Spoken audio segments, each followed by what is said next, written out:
All right, guys, welcome to another episode of Wisdom and Wealth. We got a good guy on today that I'm excited about. Introduction from a friend of mine from the Mondavi family, which is a beast, which is pretty big, right? Come on. And we got, but Alicia introduced me to John Tan, founder of Cork Vision, which is trying to disrupt some things in the wine industry. And so I'm excited, man. Good to have you on. Yeah, thanks for having me. I'm excited as well. Heck yeah. Well, shoot, it's let's if you don't mind, let's jump right into it, man. I want Yeah. to hear.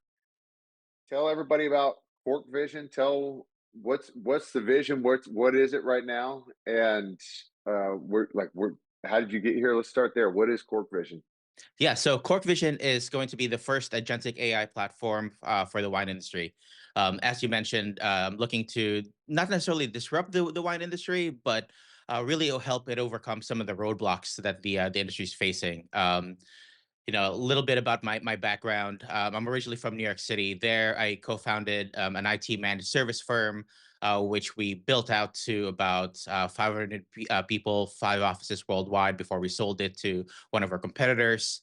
After we sold it, I had an opportunity to move to Napa, and because I wanted to change from New York, I decided to go for it. And also, I have a passion for wine. And I really love being in Napa, and I love the people and the community, and really the culture here. And so I came out here, saw some of the challenges firsthand that the industry faced. Wanted to find a way to work in the industry, but wasn't quite sure how it would fit in with my tech background. And I worked my first harvest here in 2022 when I first moved. Fell in love with the whole process of making wine, but recognized that making wine wasn't the right path for me. But it was the most amazing, most rewarding, yet most humbling experience of my life. I will help other friends in other wineries, I in sales and hospitality and bottling. Saw some of the challenges that they faced firsthand. Talked to a lot of my other people that I met throughout my time here. Recognized certain challenges that these all these wineries had in common, and thought I could make a bigger impact rather than just working at a winery by building this platform.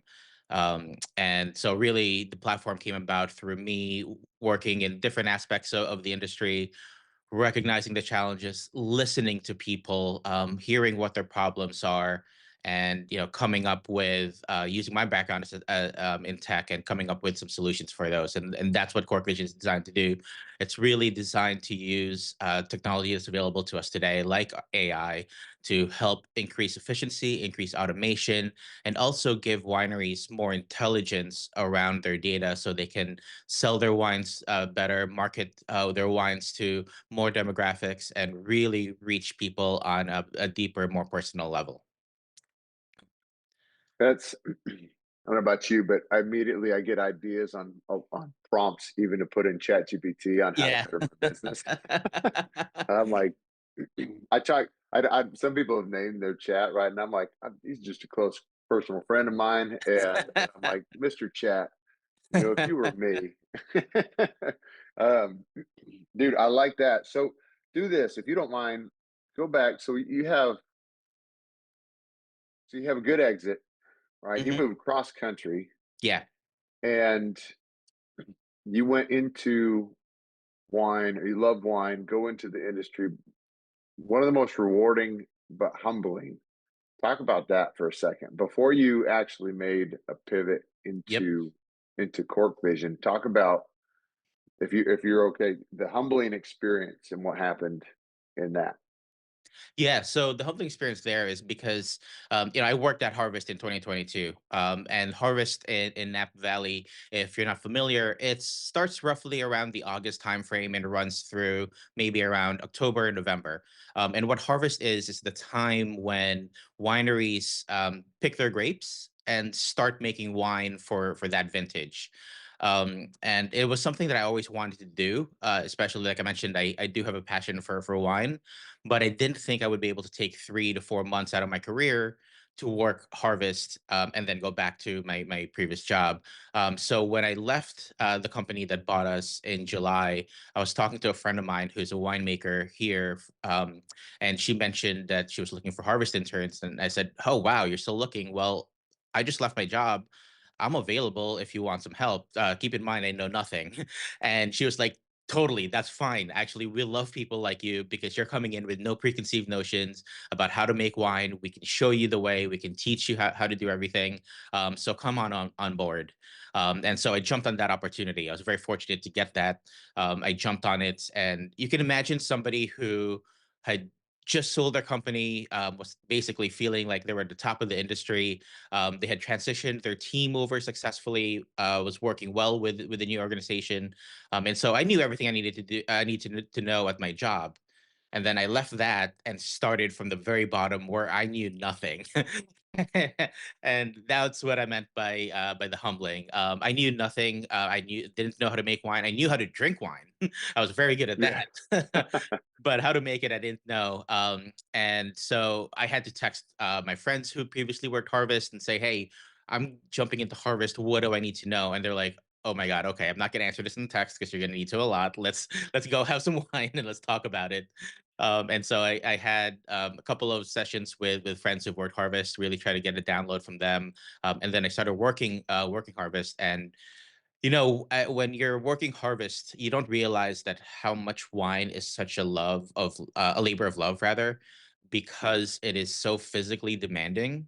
And it can be so stressful, because there's a lot that's happening.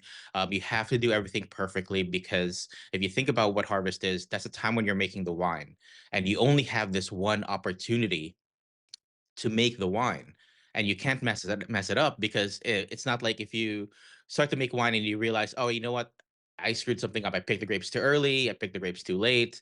That's not tasting the way I want. You don't have the option to start over.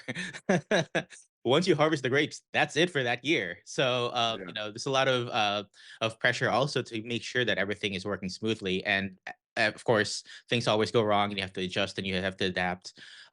So I learned a lot. I didn't know, like I said, I didn't know anything about how to make wine, and I still don't know how to make wine. I'm not saying I'm anywhere near a winemaker, but I saw firsthand what it was like. I lost 30 pounds in 3 months Oh, because we were working, 12, 16-hour days, 6 days a week. And when I first started with my winemaker friend, she told me like, "Hey, when we get to picking grapes, I'm gonna give you guys." There were three interns. "I'm gonna give you guys one day off a week each, and so that way you can do normal life stuff." And I said, "Well, we're only doing this for 3 to 4 months. I don't need that one day off. I'll work the 7 days for the 3 to 4 months." And then she just looks at me and she goes, "Yeah, we'll see." And so when it came down to it, and we were working those 12, 16-hour days, and we were on our feet all day, from 7 a.m. to 7 p.m., even up to 10 p.m. That one day off became critical for me because that was the time where I could actually sleep in. I could rest. And I'm coming from an endurance athlete background. I've done 4 Ironmans. I've done a bunch of mm, half Ironmans. I've done almost 2 dozen marathons around the world. So I have endurance, but man, let me tell you, I was exhausted every single day. And like I said, I lost 30 pounds. And my internship ended November 1st. And November 2nd, I gained 35 pounds back. yeah.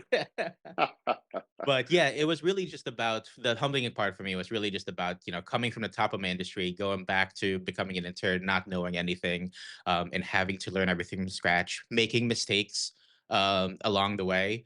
And I'm very hard on myself. And, that's something that I had to actually recognize that I needed to adapt to, Yeah. because I was so used to being the person that people turned to when there were problems or when they made a mistake, and I would come in and fix them. But that's because I had 18 years of experience in my industry. Going into winemaking, going into harvest, I had no experience, didn't know anything, and so I was very hard on myself when I made mistakes. And my winemaker friend, and she's a very good friend, and she's actually a wonderful person to work with and work for. And she put me aside and said, "Hey, listen, remember, you're coming at this from nothing and you're learning everything. I expect you guys to make mistakes. It's okay." But I was putting pressure on myself because of where I was from, and also I recognized the fact that as the winemaker, like I said, she has one chance a year to make this right, and I wanted to Yeah. make sure that I did the best for her. And she said, like, you're doing great. Just keep doing what you're doing. Don't be so hard on yourself. 'Cause I had to learn that. And I think that really helped me get through harvest. And it was the most rewarding experience of my life, as I mentioned as well, as the most humbling, because I was able to see firsthand how wine is being made, how much of it is a labor of love, how much effort goes into it, and also see the pressures that a winemaker has firsthand to get that vintage and to get it right just one time. Yeah, that's good. It's interesting to hear you say that because, like, you're coming into somebody else's business in that Yeah, scenario, right? yeah, And you don't want to screw it up for them, yeah, essentially, and because it's critical. And I I kind of chuckle because I've had this in mind, where somebody is, they're like, I just want to make sure, I want to make sure, I want to make sure, and right, similar similar to your friend, where I'm like, you're fine.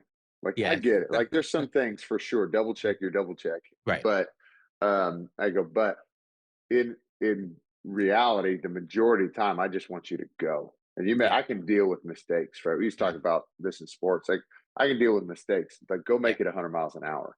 right, And so you can always course correct, but like, so it's easier to rein you back than to kick you in the butt to get going, right? And so, yeah, but I think we have a tendency. There's a lot of people. I mean, probably the majority have a tendency to just hold, just to hesitate a little bit and not move immediately. And you gotta actually work the steam up to go do it. And so, I feel that. Well, yeah. um, do what was, if you could think back,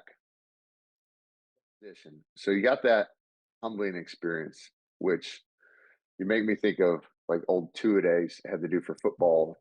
When you talk about days, Yeah. just days on your feet, and that one day off was like the most beautiful thing ever. But you go through that experience. What was the moment, Cork Vision, the seed happened in your head?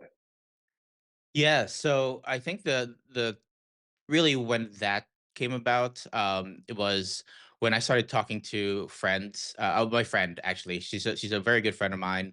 She actually worked for Alicia, when we first met, and we were talking about some of the challenges that she faced.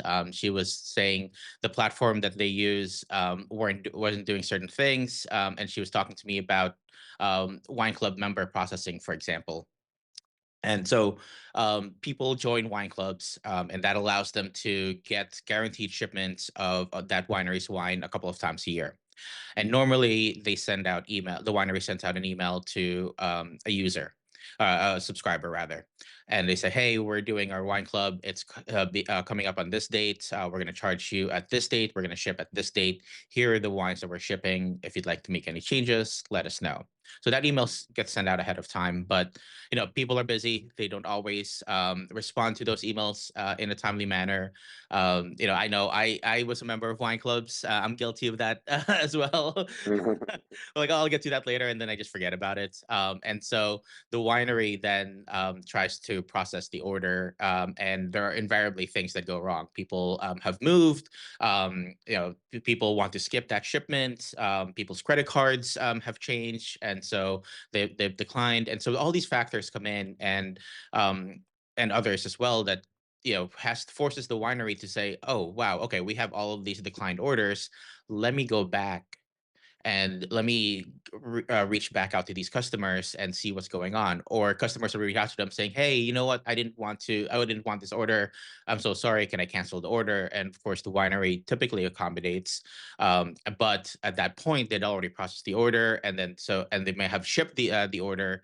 So now they have to Mm, go through the process of getting the wine back, and then like canceling, refunding the order, and all of that costs time, money, and effort. For yep. the winery. So all of these things, happen during a normal wine club process. And I said, well, there's a better way to do that. There are things that you can do to check credit cards ahead of time.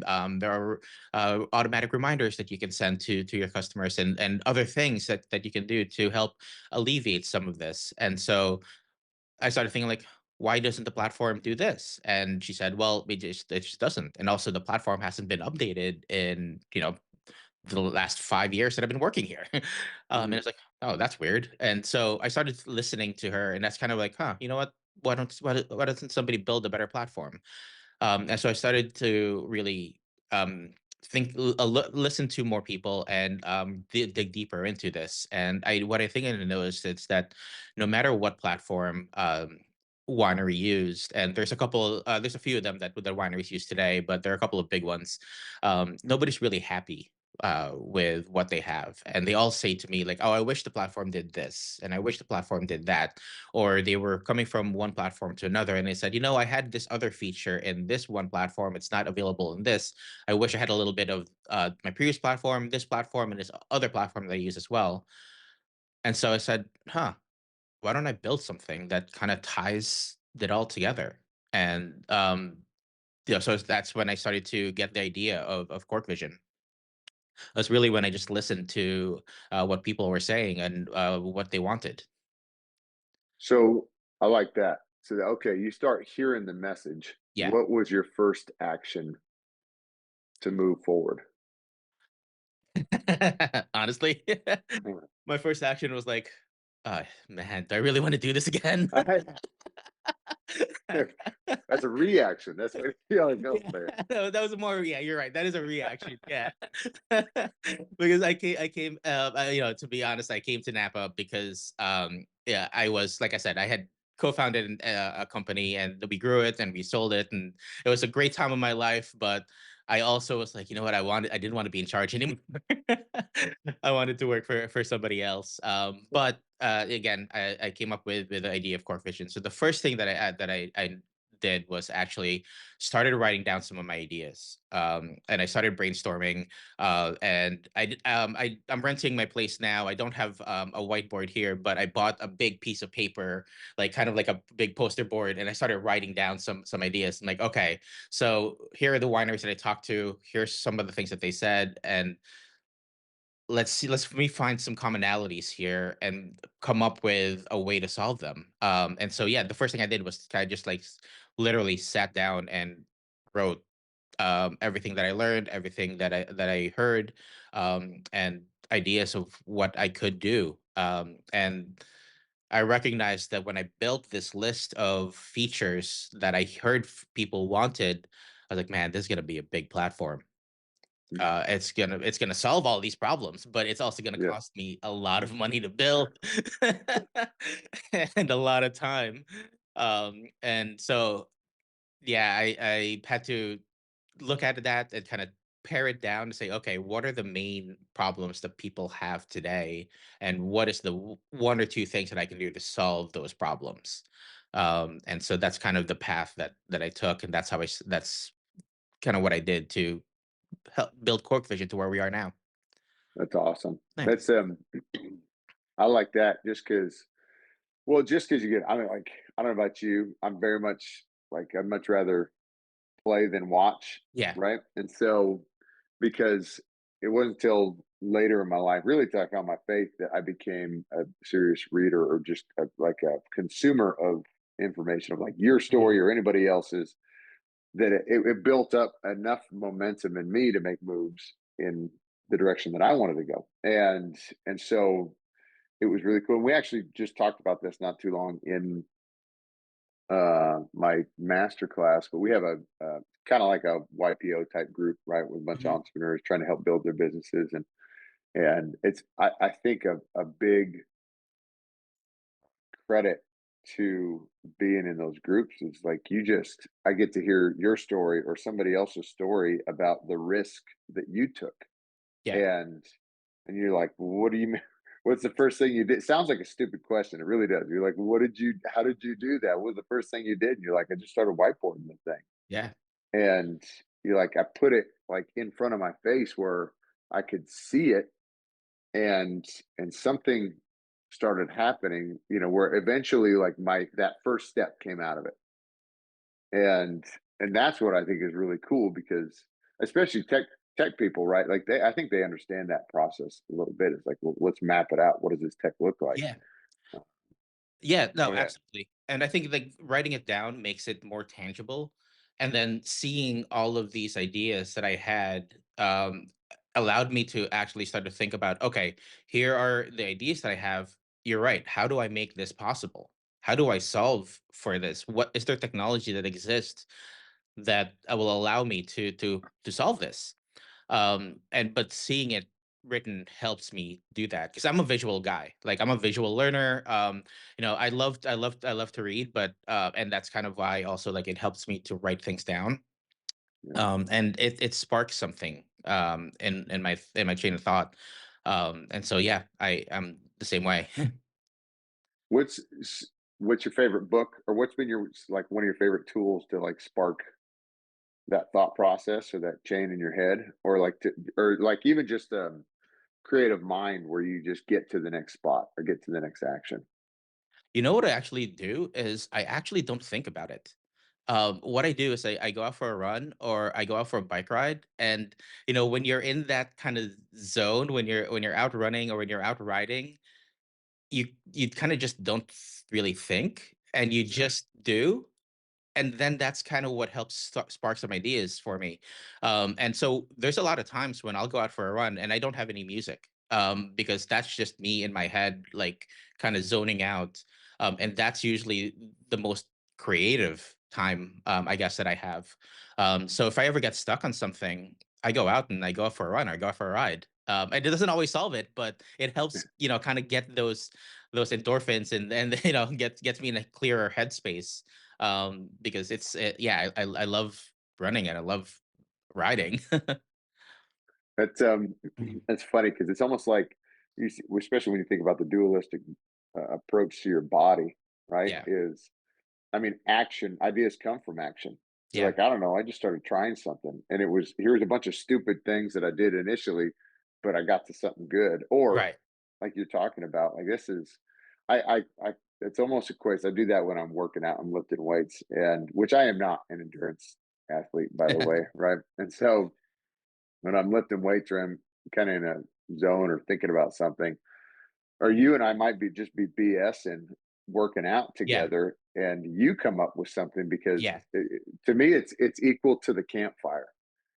Where yep, like, man, my jam is we're hanging, sitting around the campfire, maybe some tunes are playing, or we're just talking, maybe nothing, but like we're just talking about some things, and then but it spurs you just going through that chain of thought where it's almost like there's a natural flow because you're letting go of the strain to yeah, solve the problem, I guess, yeah. right? Exactly, and I think sometimes we focus a little too much on the problem in front of us, and we end up blocking ourselves from being able to take a step back, look at the bigger picture, and kind of see around the problem and ways around it. And remove like that's why I like going out, similar to like your campfire and being around it. When you remove yourself in a situation, you're kind of just focused on the moment and everything else, and something or in the back of your head kind of like thinks continues to solve through that problem, but because you're not putting that pressure in yourself, you're not thinking like I have to solve this right now. You kind of remove those blockers, and your creativity starts to flow, and your brain starts thinking about other ways. And yeah, I think you just being able to uh, take a step back and allow yourself to think, and just enjoy. Heck yeah. Well, do this. Where's Cork Vision today Yeah. as it stands? So we are currently pre-product, but we are in development of the platform. We're building out our MVP, which is what we in the industry called our minimum viable products. And that doesn't mean that it's not a good product, but rather, I told you, like, right, I had all of these features and things that I wanted to solve for, but we can't build all of that right away. What you were talking about, action and kind of iterating and working through things. That's kind of how you build software. You don't build out a whole list of features and say, okay, here it is. What you got to do is you build out a couple of features that you really want to focus on. That's really core to the problem that you're solving. Bring it to your users, and then listen to them again and say, okay, here's what I came up with to solve your problem. Does it really solve your problem?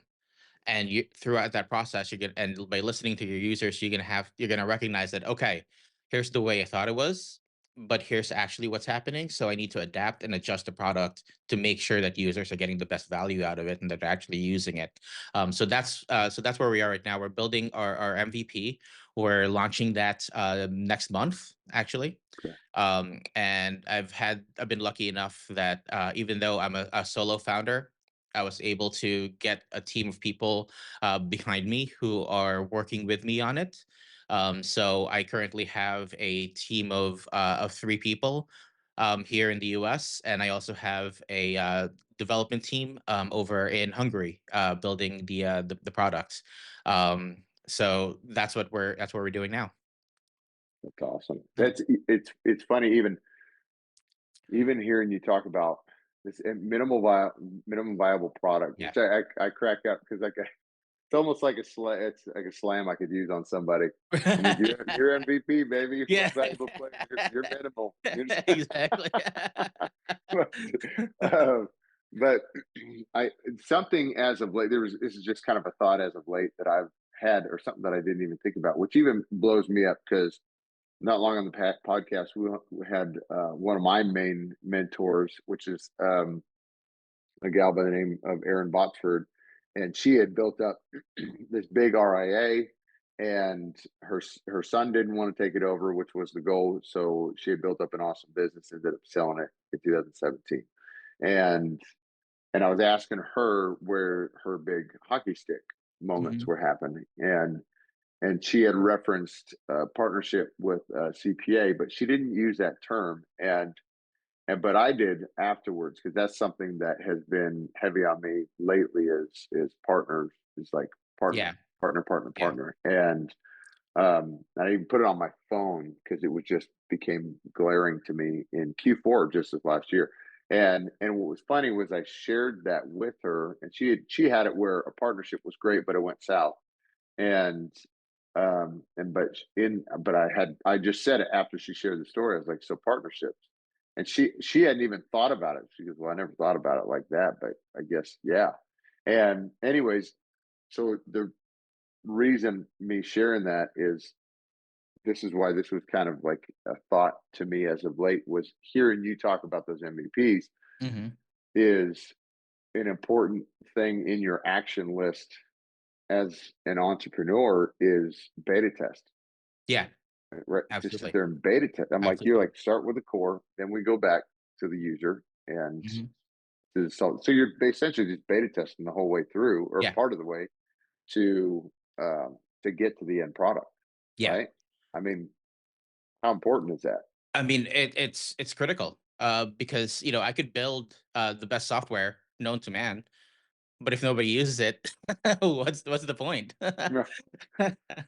And like I said, also, I started Cork Vision with the idea of helping people, helping my friends, and helping them through the roadblocks and challenges that they face.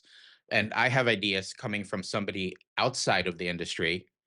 I have seen similar problems in other industries that my clients and I were in, and I have ideas on how to solve them. And so some of the process things I talked about, it's like the wine club problems, finding out status of wine shipping. You order wine from my winery, and you say, hey, you send me an email, say, hey, John, where's my wine? um I have to look at 2 to 4 different platforms to get the answer that you're looking for and write you an email. I'm like, there's a better way to do that, and I know how.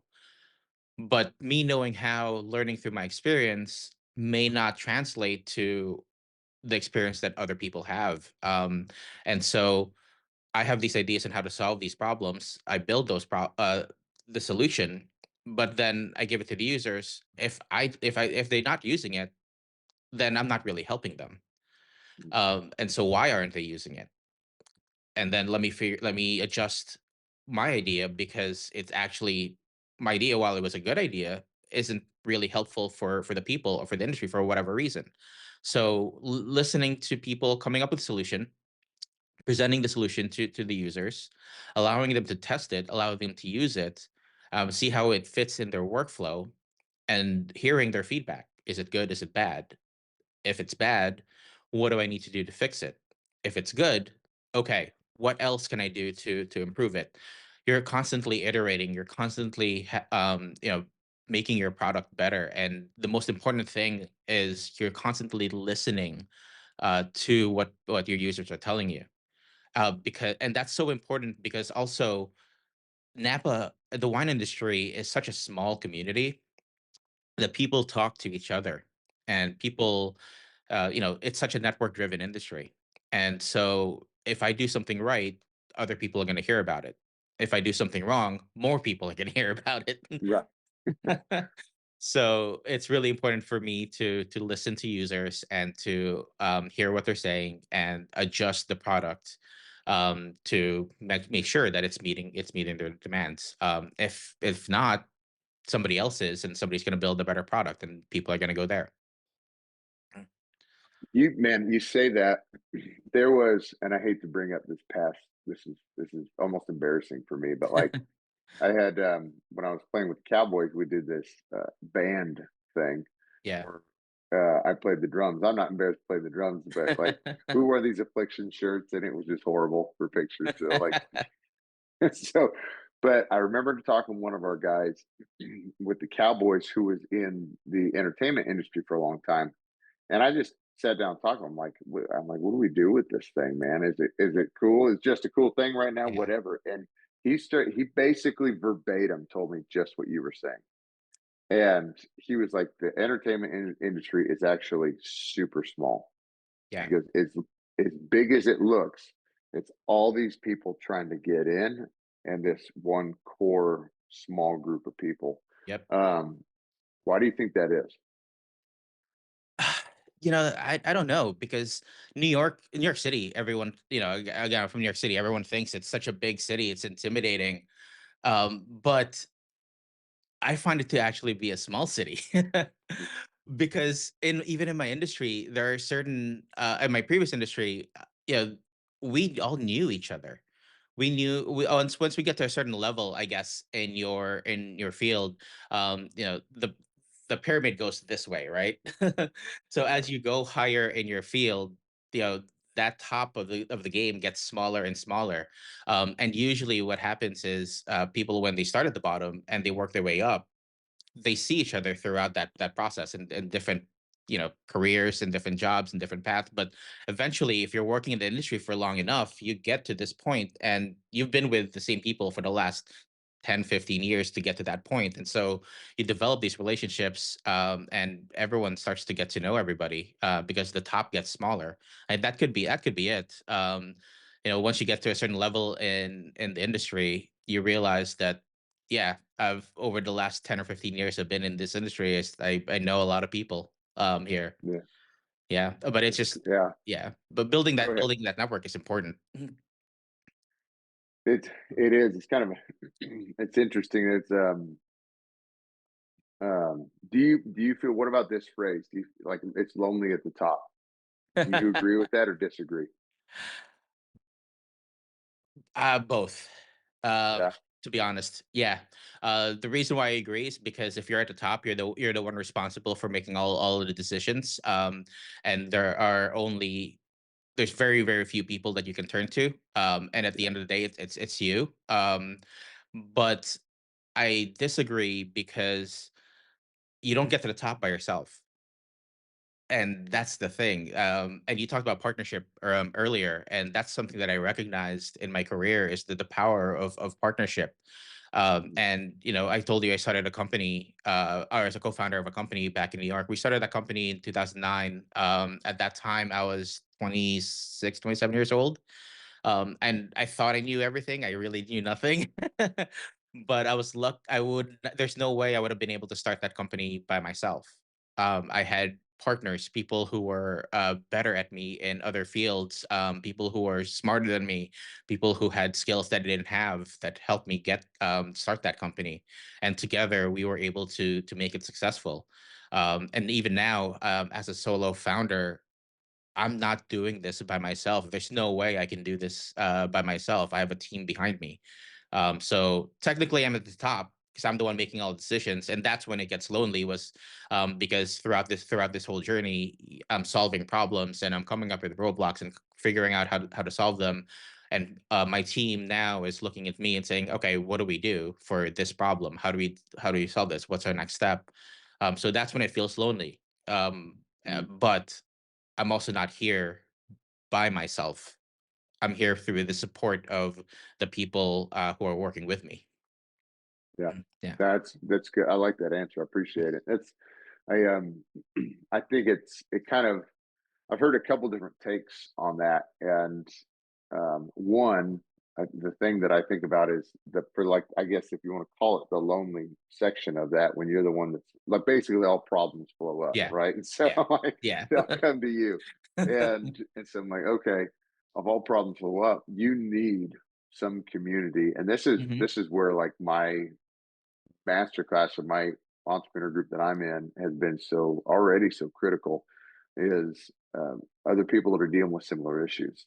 Yeah. And I mean, it could be staffing, it could be tracking finance, it could be a lot of different things, but it's basically somebody else who to commiserate a little bit with Yeah.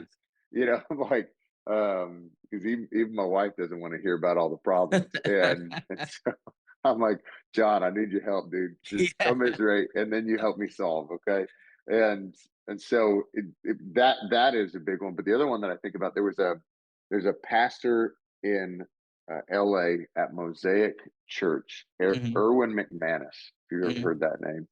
And I heard him in a podcast talk about that, and he hit on that topic right there, where he goes, "Man, it's not lonely at the top; it's lonely in the transition."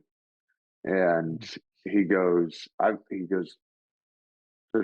perception wise, we're the best place we've ever been in our life, his wife and him, and with the church, with the business, he owns an apparel business, and he goes, we got some of the closest friendships ever. He goes, but it was different in the transition times because when you're leveling up, every period of your life levels up, right? So you realize like there are some friends that don't want to stay with you here as you're moving up, or they don't want to come up with you. Yeah. So there's a little bit of a separation that takes place where you're stepping into this new group and they don't quite trust you yet, Right. and because you're a new face, right? And so he was like, it was lonely during those transitionary times into the new group more than establishing yourself with this top area or whatever you're in. And so I thought that was pretty a kind of a good observation. But it came to me when you were sharing some of that stuff and I think you're right because you have to have a good team. You have to have people to walk through the mud Yeah. with you, and you need to have somebody, whether it's directly in your business or not, somebody that's able to uh, just talk to you about it, speak to it about it, have maybe a little experience or just walking through the same thing. Yeah, no, absolutely. And I think also what I've found here is kind of that community, and that because I moved here by myself, moving across the country, and I knew some people in Napa, but I didn't really know if and I knew I would love it. I knew I loved visiting here, but I didn't know if I would love living here. And so when I moved here, I was thankful that I knew Alicia. I knew a couple of people that really helped me integrate into the community and to make that transition from my previous group of friends in New York and my network there and the environment that I was comfortable in to this brand new environment. Napa is a little bit different from New York, Yeah, you know. um and the lifestyle is a little bit quite different, quite different.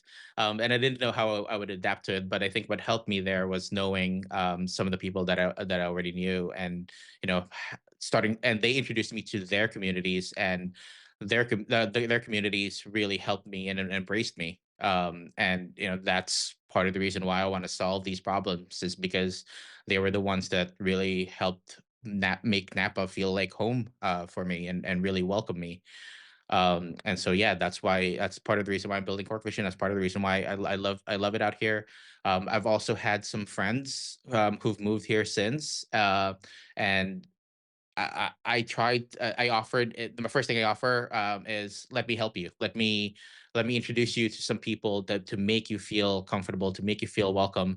And also, you're moving from across the country. I have a friend. She moved across the country by herself. She was on the East Coast, in DC, but she also, like me, loved Napa. Wanted to come out here, so she came out here. And I was, like I said, she we had a I had a community here, and she had a community here as well. She knew people here, but she had some hard times moving here. Especially being by herself, and so I was able to commiserate with her on that. I make it sound like moving here was all wonderful, which it was, but there were challenges, having to Still hard. adjust and adapt. And Yeah. yeah, so I saw some of the things she was going through, and it's like, hey, I went through that same thing. But here's, let me show you, and here, or let me help you. Here's what I did, or here's what can help. So yeah, having community, and also being able to share and commiserate with people when you need to is important. Here, last couple of questions. What Yeah. so if when you're thinking about your business or even in that transition, who's been, I guess, like the one of the most critical people? And so, like I mentioned, Erin earlier, she Mhm. was huge. So when I found I started this thing, and this has been a common thing for me, is Yeah. I think like in my faith and God's, as I try to search, me like, all right, what do you want out of me? What do you want out of me in this thing? And at first it was like I can 10x under my own power. Like Mhm. I know my capabilities. I got enough confidence where I can go attack and build something awesome, or do some amazing things, anyways. And then, but I knew when I got into business, I had to get somebody legitimate. And when I got hooked up with her, um, our growth shot up. I want to, like, first year was like 80%. And Yeah. then since it's been consistently over 50. And so she ended up, and it was because like I basically got adopted 35, 40 years of wisdom from her Mhm. and continue to do that. Right. And so, um, she ended up being a critical person. But is there somebody like that for you who has just been, man, I know there's bigger places we're going, but there's no way I would have gotten here without like that person helping me Yeah. out. Absolutely. There's two that come to mind for me, actually. One of which is Alicia. I mean, obviously, with her background, her family being in the wine industry since the very beginning, they were one of the people that started the wine industry here in Napa. And Alicia being also the CEO of her company, talking about somebody you can commiserate with, being at the top, but having worked for her and her sister's wines, the Mondavi sisters collection, and building that company and running that company. So she's So been good, very. by the way. I'm sorry. So good, by the way. Yeah, The amazing. the Zinfandel is awesome. Yes, yeah.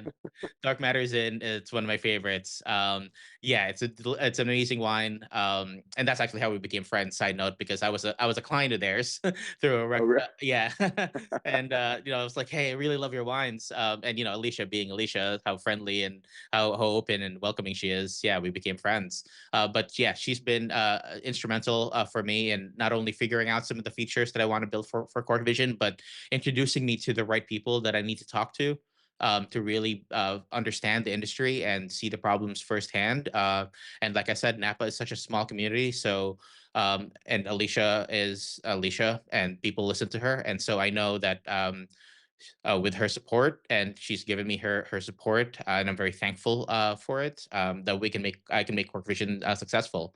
The other person that I'm thinking of is my friend and mentor, actually, Sylvan.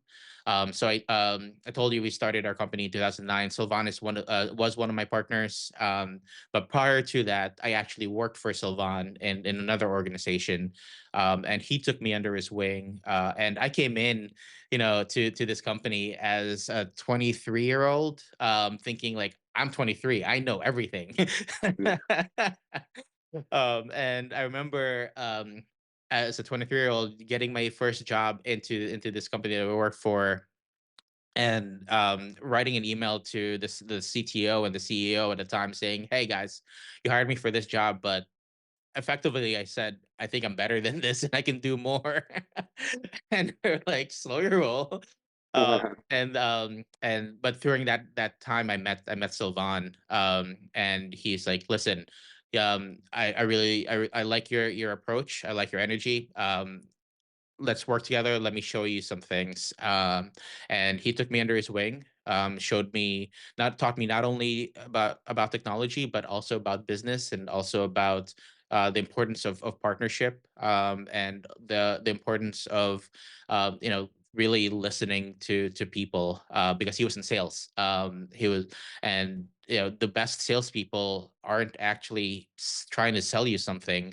They're listening to you, and they're empathizing with you, and they're not trying to sell you a product, but selling you a solution to your problems. Right. And he taught me that, and he's an advisor to Cork Vision today. And not only that, he's a good close personal friend of mine. I went through a period of depression in my life, even, and people didn't think that I would be depressed because I had a lot of things going for me. Like I said, our company was successful. I had a great job. I was having a great time we're doing triathlons and marathons, and I was running all over the world, racing all over the world. I had a good group of friends, but yeah, I was still depressed. Mhm. And Sylvan helped me through that. I was able to get through therapy. He had some challenges in his life as well that we talked through, and we were there for each other. And even now, like, we don't talk as often as we used to, but I can pick up the phone, call him, and I know he'll be there. And I know that no matter what, we'll always pick up where we left off, even if we don't talk to each other regularly. And yeah, so he's another one of those people. So I'm very lucky. That's awesome. Thanks. We need those people. I Yeah, think everybody goes through some sort of degree of that kind of chapter in their life, and especially if you're in a big transition time. yeah, That's the time when kind of like everything's foggy and screwed up, and so you're searching for yourself. I can relate. I yeah, promise you that I can relate. Coming out of ball and going into another chapter and not knowing yeah. who the heck you are. Yeah, Um, exactly. I mean, that had to be like, finding your identity, right? Because for a long time, you were an athlete. You were a football player. yeah, Probably from the time when you were a little kid all the way up to, high school, and then college, and then, the pros. That's a long period of time that you were an athlete, and finding, like, transitioning there, and now you're a successful entrepreneur. Man. But yeah, so I really highly respect that, and I admire that, and I look up to that, being able to find a new version of yourself after being somebody else for so long, and being at the top, literally at the top of your game, in that. So I think you and I can relate to that in a lot of ways. it's it's crazy. There's and we'll probably wrap up with this. But there's, man, when you talk about that, I got in a conversation with a guy this weekend who's just wildly had two great exits from companies, Mhm. and uh, and what was crazy is he was asking me about that. He was like, "Man, how is it?" Because he had met a friend of mine, and I don't know how long ago, but he goes, "Man, I talked to I met one of your friends, one of your old teammates, and I was asking him. He was like, "How do you go from being on top to normal?" And Yeah. he goes, "I must have said it wrong." He goes, "We didn't like it because he was like, 'Are you trying to fight me right now?'" And I'm like, I told him, I was like, "Dude, don't worry about it." I'm like, he's had problems too dealing with it, so you don't take it too seriously. But what I shared, he asked me the same question. He's like, "How do you do that?" And like, how do you get to this high and then like go basically success to another success potentially. And man, I chewed on this, and this one hit me because I want to say it was like the NVIDIA CEO, or I can't remember his name. The guy had talked to, I had heard in an interview, but it was basically the most successful people and the entrepreneurs, because that's all we serve in my business is like entrepreneurs. And Yeah. so the most successful ones that we have seen in our phase one of our onboarding process, we have our vision and values conversation. So we talk about like we're looking for risk, ancillary Mhm. risk around somebody's life.